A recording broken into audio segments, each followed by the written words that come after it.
Olá pessoal, boa noite, tudo bem? Hoje estamos aqui com um candidato a diretor do campus São Paulo, nessa eleição, o professor Braulio Luna. Seja bem-vindo, fique à vontade. Bom, me fala um pouco mais sobre essa história, para o pessoal de casa conhecer também. Eu venho de longe, né? Eu fiz medicina na Federal da Bahia, vim para São Paulo no final da década de 70, fazer residência mesmo no Civil, e depois vim para fazer pós-graduação na Escola Paulista de Medicina. Eu fiz meu doutorado, depois eu fui para os Estados Unidos, fiz meu pós-doutorado aqui no Brigham Hospital da Harvard. Voltei, fiz a minha defesa de docência, e durante esse período eu era TAI aqui, e agora nos últimos 5 anos eu resolvi encarar definitivamente a carreira acadêmica. Eu estou professor adjunto de docência da cardiologia há pelo menos 5 anos. Essa é uma parte da minha vida. A outra parte é que, desde que eu cheguei a São Paulo, eu me envolvi nos movimentos sociais. Fui diretor do médico residente do servidor, numa época em que nós fizemos a primeira greve geral durante a ditadura militar, em 78.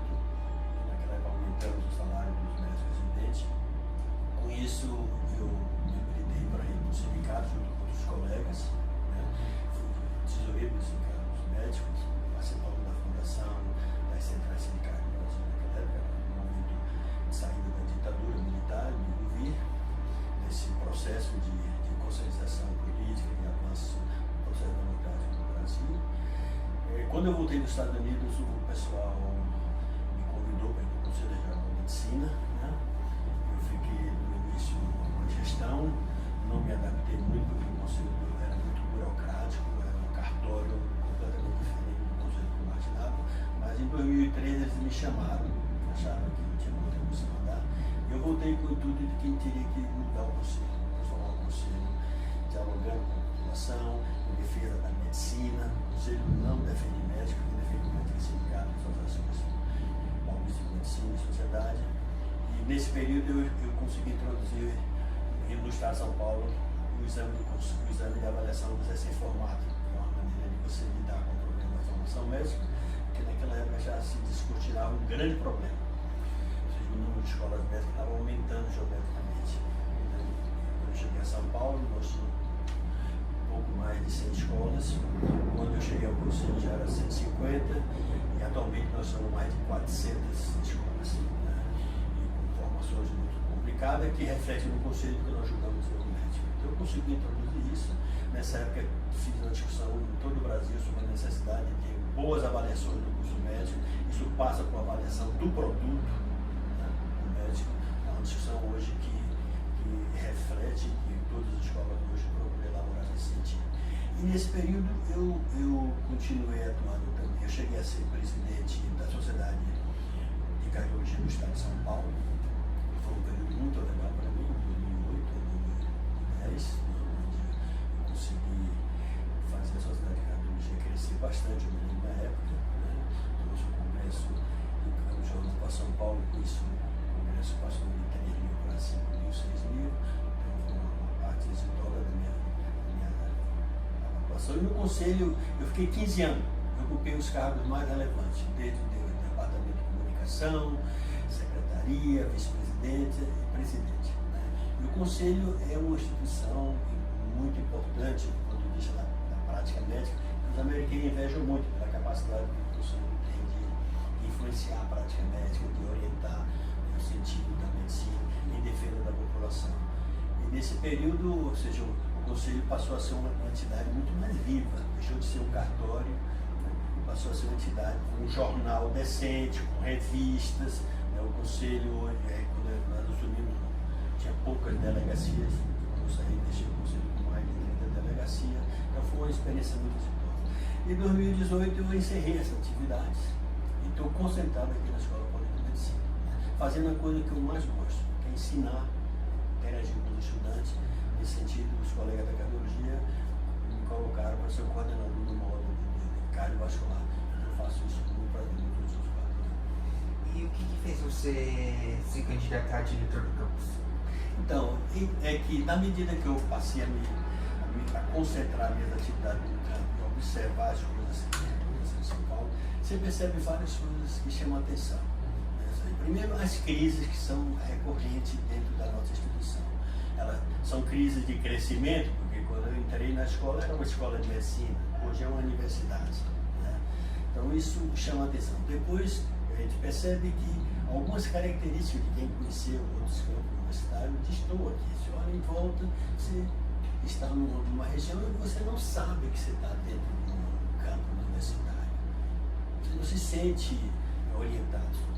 Então isso tudo me causou isso. Eu não tinha uma informação adequada sobre como isso funcionava, qual era o gerenciamento, mas nos últimos meses eu passei a me interessar sobre isso, em função de discussão de espaço, de ocupação de espaço, de disciplina, de mudança, essas coisas também atingiram a arqueologia e eu passou a perceber que era fundamental a gente ter um conhecimento maior sobre essa estrutura.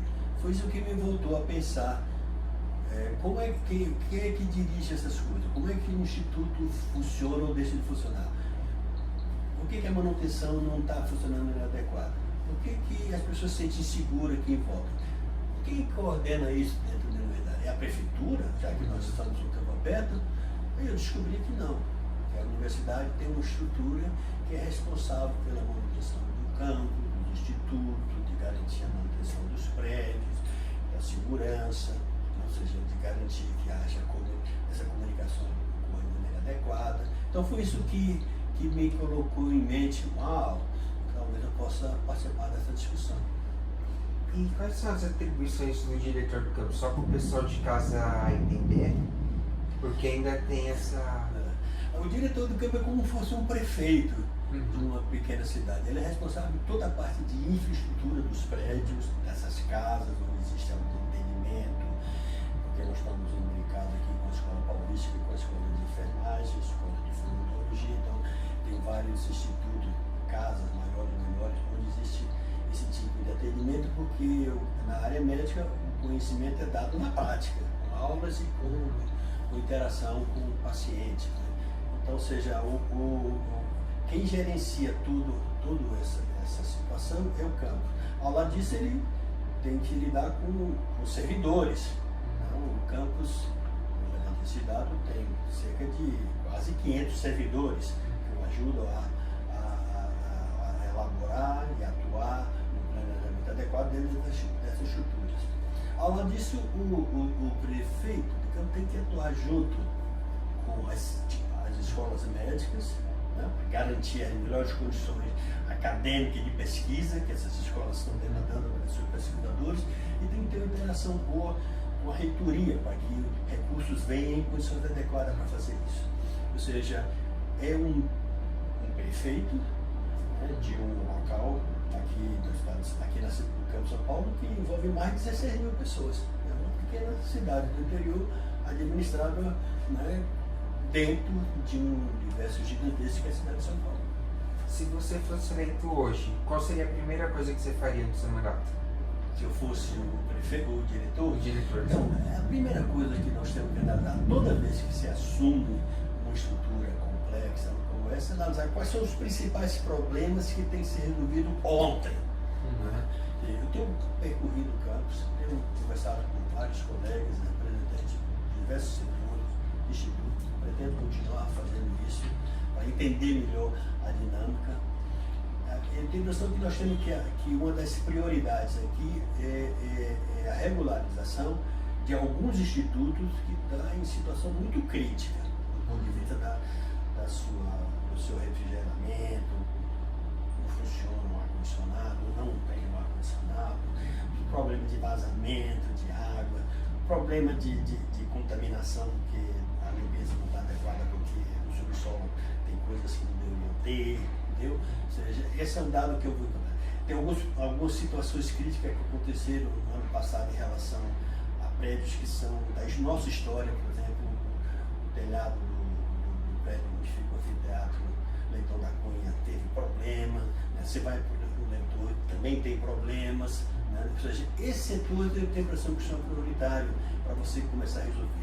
E paralelamente a isso, eu sinto que isso é importante, de vez em quando vejo pessoas se questionam, é questão de segurança. Nós temos que normalizar a questão de segurança. A segurança não pode ser da maneira que atualmente. Você anda aqui no campus e você não vê segurança. Realmente é um problema que está se agravando cada vez mais. Você não vê segurança. Então, você está num campo de universidade e qual é a segurança? É a prefeitura que vai fazer da cidade de São Paulo? Ou nós temos o compromisso? Se for a prefeitura, nós temos que exigir que a segurança funcione.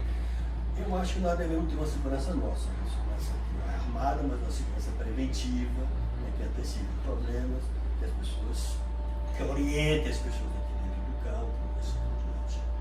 Não, é um bom ponto. Inclusive, hoje eu recebi um vídeo de uma aluna que foi agredida aqui nas proximidades por um morador de rua.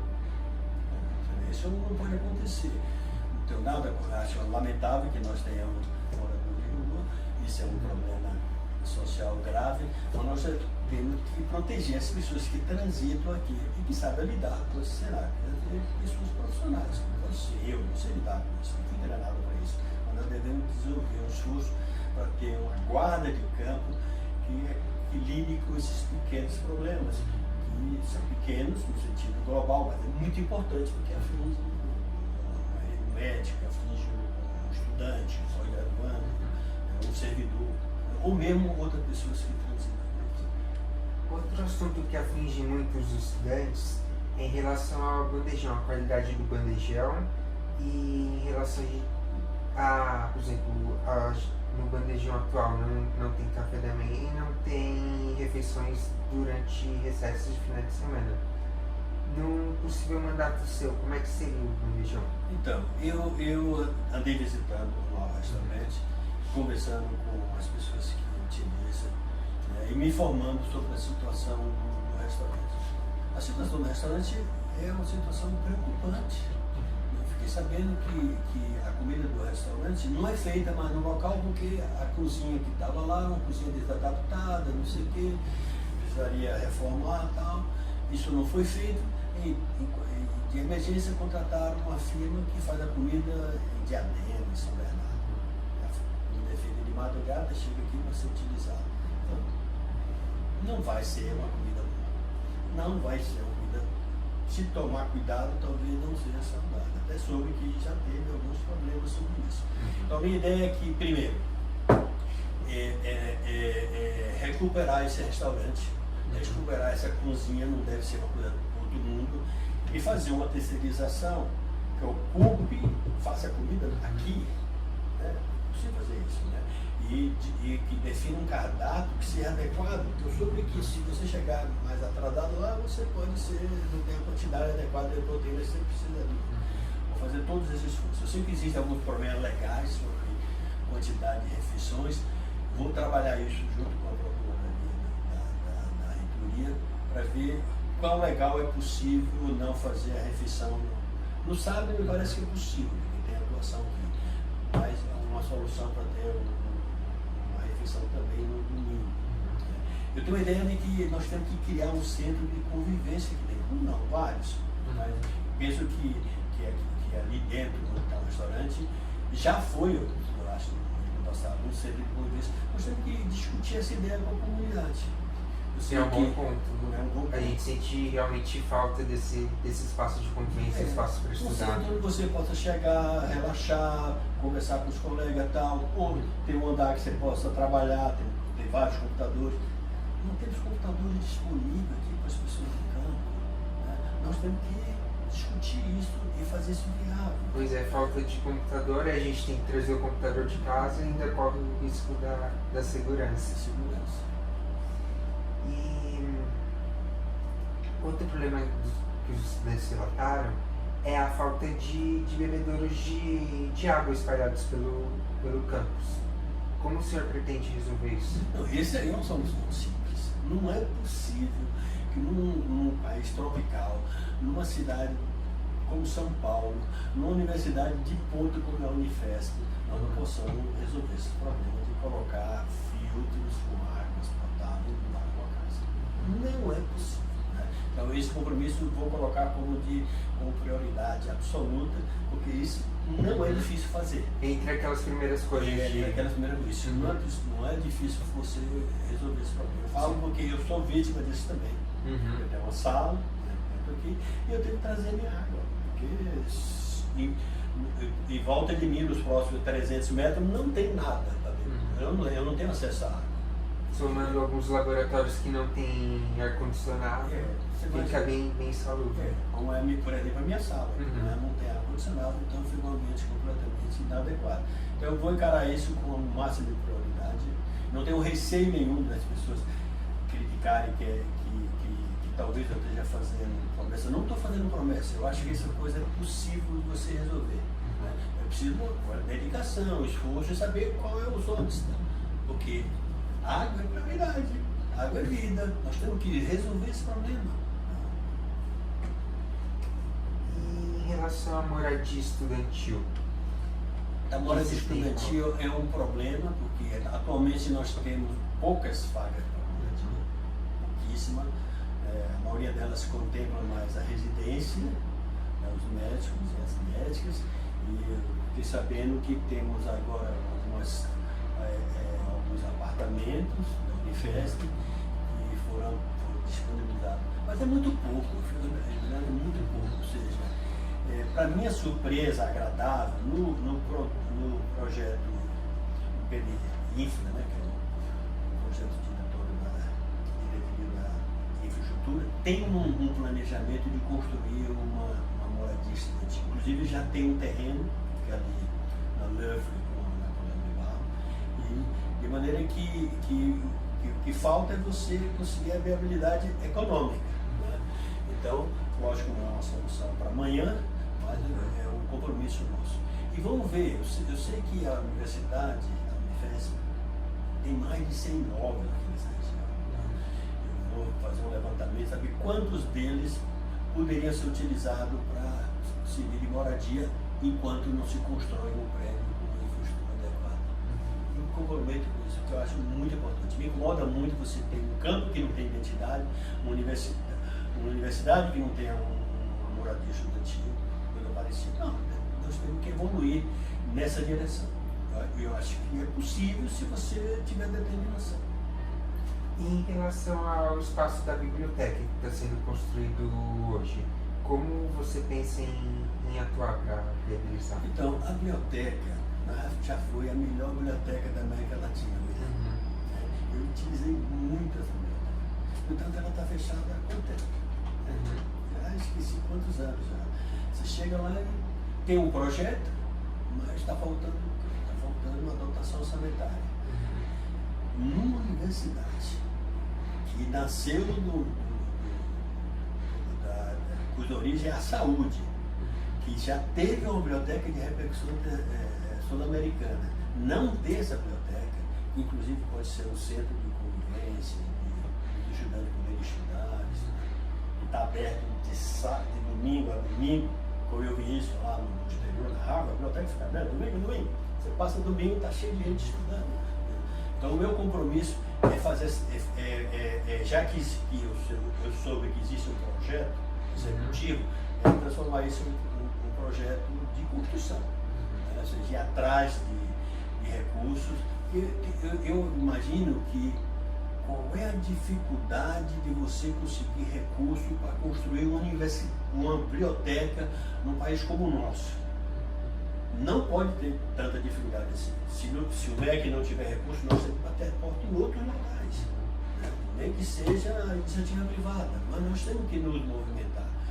Eu tenho a impressão que com o nome da Unifesp, com o objetivo de construir uma biblioteca de saúde, né, que teria como farol na área da saúde da população, da pesquisa, do treinamento e utilização dos estudantes, eu tenho a impressão que tem um grande apelo político. Então, eu me comprometo que na minha gestão nós resolvemos esse problema. E qual a sua opinião em relação à atual gestão da reitoria? Não, a reitoria, eu imagino, eu não tenho nenhuma proximidade com a gestão da reitoria. Eu conheço o trabalho deles à distância, sei que deve ser um trabalho duro. Está construindo uma universidade muito jovem, 30 anos, tem 7 campos. Sei que o maior campus é o campus de São Paulo, mas imagino que os outros campos devem demandar também uma série de cursos, iniciativas, de maneira que eu não tenho essa avaliação. Né? A minha avaliação é que eu pretendo trabalhar junto com a reitoria para facilitar o meu trabalho e para facilitar a melhoria do campo de São Paulo. E, ao mesmo tempo, transformar o trabalho da reitoria mais visível, mais positivo. Tenho a impressão que eu espero contar com a reitoria e ela terá em mim um servidor bem dedicado, né, e bem inquieto na busca de recursos e iniciativa para resolver os problemas do país. Vamos agora para um jogo rápido de pergunta e resposta, um pouco mais descontraído, com algumas perguntas um pouco mais... me diga um sonho seu. Não. Meu sonho é possível que ele aconteça, porque eu estou me planejando para isso. Meu sonho é, quando eu aposentar, eu passar 6 meses na Bahia, Salvador do Sorriso, e 6 meses em Portugal, né, no Algarve, onde é um lugar que eu costumo frequentar, que é uma maravilha. É um ótimo sonho. Um arrependimento de vida. Arrependimento? Olha, o arrependimento que eu posso ter na vida é que eu demorei um pouco de ir para os Estados Unidos, né? Porque eu estava muito envolvido socialmente. O Brasil estava vivendo uma época pós-democracia, né? Governo Montoro, depois veio o governo como é que eu diria, Collor, aquelas coisas todas, uma vida muito palpitantes foram depois do Sarney, né? Então, coisas que uma pessoa jovem que participou do movimento da área médica, aquilo era muito instigante. E eu terminei atrasando minha ida para fazer meu doutorado nos Estados Unidos. E depois eu vi como foi importante ter essa vivência fora, ter aprendido as coisas. Então, hoje provavelmente eu teria sido menos idealista um pouquinho na área, né? Eu me sacrifiquei um pouco. Talvez em vez de ter ido para 89, 90 para os Estados Unidos, eu fosse em 85, 86. Mas não é grande coisa, né? Uma missão. É uma ambição as minhas ambições são sempre de curto prazo, né? Por exemplo, eu não tenho ambições de longo prazo, né? Eu tenho feito sempre planejamento que eu acho que é possível eu alcançar. Isso pode ser um mecanismo de defesa, porque aí eu me decepciono um pouco, é verdade, né? Eu não planejo grandes saltos muitos anos de antecedência. Eu planejei vir para São Paulo, vim, planejei fazer pós-graduação, fiz, eu planejei ir para os Estados Unidos, fui. Mas assim, eu sempre coloco isso dentro da perspectiva. Meu projeto agora é virar diretor do campus, fazer uma boa gestão, que todo mundo concorde que a gente avançou, melhorou, e contar com o apoio da comunidade nesse processo. Para você, qual que é a função da universidade? Formar as pessoas para a vida ou para a indústria? Não, eu tenho uma visão de que a universidade ela foi criada como uma catedral do conhecimento, como eu disse na outra carta de compromisso, né? Uma maneira de desenvolver conhecimento juntando valores de diferentes áreas. Na ideia de Francis Bacon, né? Que é o pai da ciência moderna. Né? Francis Bacon, no século XVII, começou a idealizar como é que gera conhecimento. Tem que ter um método. E ele propõe que a gente devesse reunir talentos de diferentes áreas. A universidade faz isso.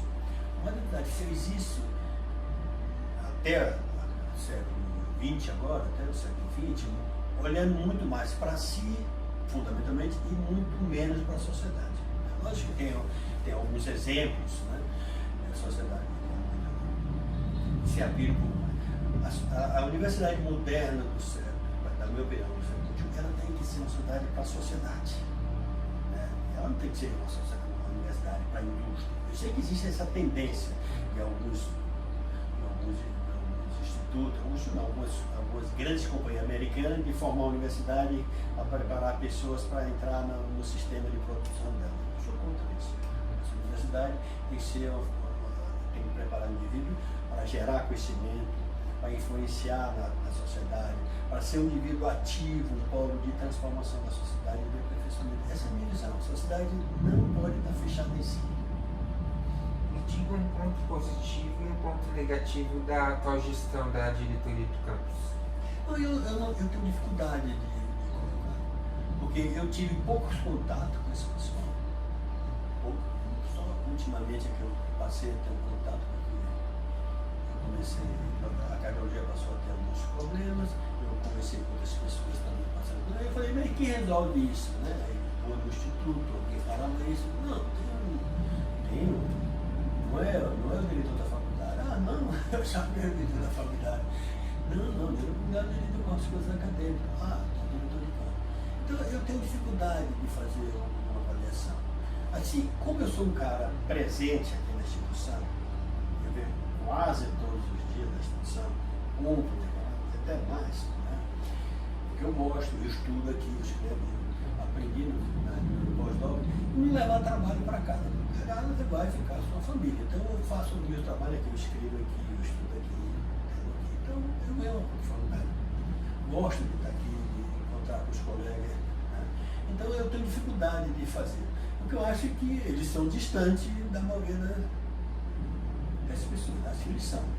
Se eu, com essa convivência que eu tenho, com essa trajetória de vida, não sinto, até recentemente não sentia, né, o diretor de campo, nem sabia da maneira como é que ele trabalha, eu imagino que outras pessoas também têm essa dificuldade. Então acho que essa é uma das minhas propostas. Criar um canal de comunicação, eu mesmo comprometo, mensalmente enviar um boletim eletrônico, dizer o que está acontecendo no campo, com os institutos, criar um canal de acesso direto. Eu sei que existe uma hierarquia, a informação vai acontecer, mas está disponibilizado um acesso direto.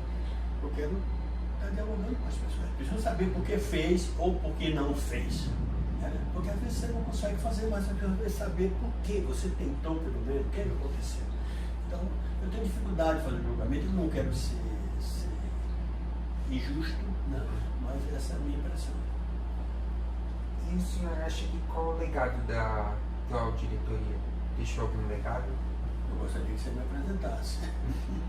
Eu não conheço um legado assim. O senhor pretende concorrer futuramente à reitoria? Não, eu não tenho. Essa vai ser minha última ambição. Né? Se eu conseguir obter o apoio dos colegas, dos companheiros, dos amigos, dos servidores, o apoio, para mim chega. Né? Eu já me coloquei qual é o meu sonho de vida. Então você imagina que eu preciso aproveitar. Com certeza. E qual legado o senhor pretende deixar? Caso eleito. Não, se eu conseguir realizar, né, as coisas que eu estou colocando no papel, que você está recebendo, a biblioteca, né, a residência, a moradia, ou seja, deixar os institutos todos eles funcionando de maneira adequada, né, se possível construir algum novo instituto avançar nessa direção, porque eu acho que o campo tem que se expandir, criar o centro de convivência, definir uma entidade. O Campo São Paulo, que está entrando no Campo São Paulo. Né? O cara entrar. Eu fico imaginando assim, o cara entrou aqui, ele já sabe, entrou porque o passeio é diferente, a iluminação é diferente. Se eu conseguir o restaurante, como eu falei, o centro de convivência, com computadores, com sala adequada, com água para todo mundo, não é realidade. Bom, agora um pouco de perguntas mais leves. Você prefere calor ou frio? Eu prefiro frio, viu? Eu sou baiano, mas eu sou um baiano que morava na cidade do interior, que tinha 1000 metros de altitude e que tinha inverno, então eu gosto do frio. Qual é o seu time de futebol? Eu sou Santos. Todd ou Nescau? Nenhum dos dois. Obrigado, professor.